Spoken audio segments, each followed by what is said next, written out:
Halo sahabat Pantirapi, perkenalkan saya Dr. John Hartono, spesialis kedokteran fisik dan rehabilitasi yang bertugas di Rumah Sakit Pantirapi di bidang rehabilitasi medik. Hari ini kita akan berbicara tentang gangguan keterlambatan bicara pada anak, apa yang menjadi problem dan bagaimana peranan rehabilitasi medik terkait dengan gangguan ini. Kita mungkin tahu bahwa bicara itu lebih diartikan terkait dengan penyampaian suara dalam hal berkomunikasi. Nah, pada anak-anak, perkembangan penting dari perkembangan tumbuh kembang anak itu terkait juga dengan kemampuan bicara. Tentunya kemampuan bicara ini juga terkait dengan kemampuan bahasa anak dan juga dalam berkomunikasi. Tidak selalu hanya terkait dengan suara, tetapi juga harus dengan kemampuan anak memahami dan menyampaikan pola komunikasi yang bisa dipahami. Seperti kita ketahui, kejadian kasus keterlambatan bicara pada anak di Indonesia berdasarkan data tahun 2006 itu mencapai 5-8%. Dan beberapa data yang mungkin belum terlalu resmi juga menunjukkan peningkatan sampai dengan angka 10% yang terjadi pada anak-anak di rentang usia 2 sampai dengan 4,5 tahun. Kita ketahui bahwa sampai dengan 2 tahun itu adalah usia pertumbuhan emas ya untuk otak anak, di mana sangat dibutuhkan sebagai pusat untuk perkembangan kemampuan bahasa, kemampuan bicara. Dengan gangguan pada keterlambatan bicara tentu akan berdampak pada gangguan pola komunikasi anak yang tentu lebih lanjut akan bisa mempengaruhi pola tumbuh kembang anak secara global, baik itu pada personal sosial maupun interaksinya dengan lingkungan.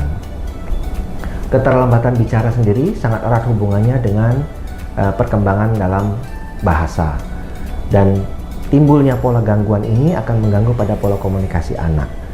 Untuk kemampuan bicara sangat terkait juga kepada fungsi anatomis anak, perkembangan sistem saraf anak, auditori, visual, dan juga pengaruh dari lingkungan. Dalam hal ini mungkin bagaimana peran orang tua, caregiver dalam memberikan stimulasi yang cukup untuk perkembangan kemampuan bicara anak, bahasa, dan juga komunikasi.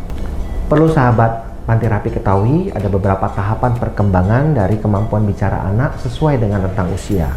Pada usia 0-2 bulan, bayi cenderung hanya merespon dengan tangisan. Pada usia 2-3 bulan, bayi mulai membuat suara dengan konsonan seperti A, U, E yang kita sebut dengan cooing.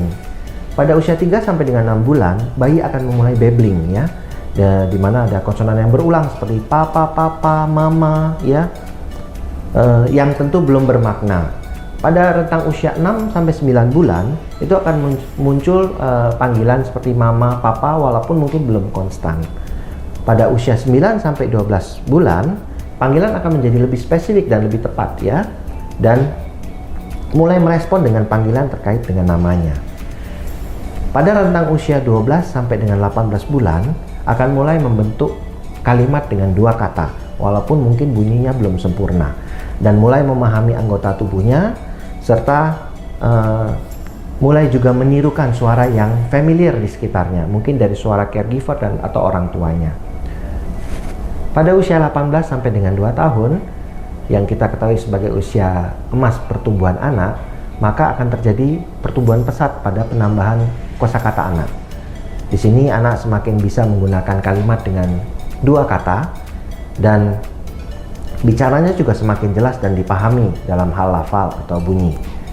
Pada usia 2-3 tahun, semua kata-kata anak akan menjadi jelas dan dimengerti, serta mulai membuat kalimat tanya dan mengenali benda-benda serta fungsinya. Pada usia 3-4 tahun, anak mulai dapat berbicara, mulai dapat bernyanyi, dan membentuk kalimat dengan lebih panjang, kalimat dengan kata-kata 3-5 kata. Pada usia 3-4 tahun, anak-anak akan mulai bisa bercerita dengan struktur kalimat terdiri dari 3-5 kata, dan juga suka akan bernyanyi, ya, suka dengan irama. Pada usia 4 dan 5 tahun, anak akan memahami konsep arah.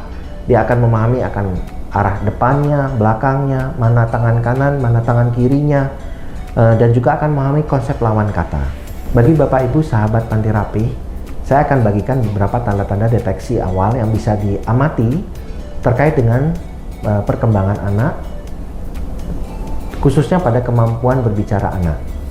Pada usia 0 sampai 6 bulan, Bapak Ibu bisa memperhatikan apakah ada gangguan pada buah hati dengan respon terkait dengan stimulasi suara. Jikalau anak tidak merespon dengan suara panggilan, respon dengan sumber suara, anak tidak menunjukkan babbling, echoing, itu bisa menjadi indikasi untuk berkonsultasi lebih lanjut kepada dokter anaknya, dokter spesialis anaknya, ataupun dengan bagian rehabilitasi. Pada usia 6 sampai 12 bulan, kurangnya gestur untuk interaksi pada anak dan kurangnya atensi pada anak itu bisa menjadi indikasi awal potensi terjadi gangguan keterlambatan bicara pada anak.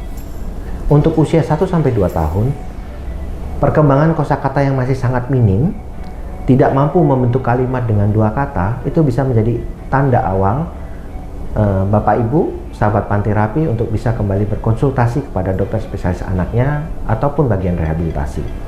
Bagaimana peran rehabilitasi medik terkait dengan gangguan keterlambatan bicara pada anak?